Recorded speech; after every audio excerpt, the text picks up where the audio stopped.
On this Labor Day weekend, we have been asked to be a part of a statewide program that's being concerned about not only workers, but about those who don't have work and are under the threat of job loss. It's part of our Labor Day observance to have some sense of what many are facing. Good morning.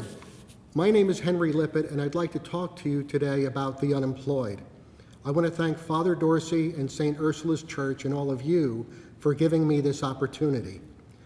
As you know, tomorrow is Labor Day, a national holiday that celebrates the contributions workers have made to our country.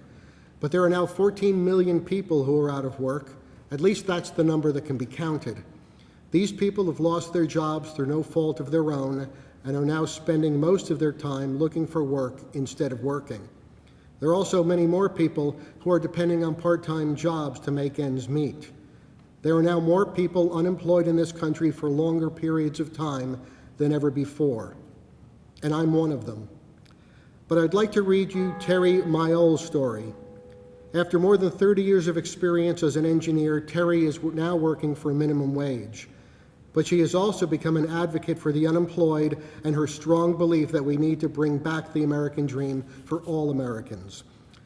We're here today not to ask for anything from you except to listen to her story and put a face to the unemployed. This is Terry's story. Very shortly after September 11, 2001, my 30-year job at Verizon came to an end. There were 110 of us terminated from the company. I began liquidating my retirement to prevent losing my house because unemployment was not enough. I held out the hope that something would soon break. I just had to tough it out until then. Everything I did not need to survive was cut out of my life. Finally, in August of 2006, I was hired by Level 3 Communications to do a switch engineering job. I remortgaged my house to lock in a fixed rate and escrow property taxes into a payment that would fit into my new reduced salary. A year later, I received a notification from my local taxing authority that my property taxes were not paid and I owed $3,000 immediately if I wanted to avoid a penalty.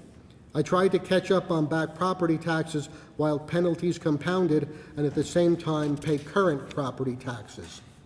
In July of 2008, Level 3 Communications took me into a conference room and told me, "This is your last day of work. Pack your things and go." Level 3 Communications offshored all the Pittsburgh jobs to India. This felt like a blow that would kill me. I had never felt so alone. I really didn't know how to recover from this. At that time, I owed $10,000 in unpaid property taxes. Medical bills were mounting. And now, again, I was unemployed. Unemployment was only taking care of the barest of necessities. I soon was unable to pay even my mortgage. In May of 2010, the house I had worked for my entire life was gone. The retirement I worked for my entire life was spent. I was working for minimum wage and wondering what had happened to the America I'd spent so many years believing in. All any of us are looking for is a fair chance at the American dream. That's Terry's story. Now, you may know people in your community or even in your own family who are unemployed.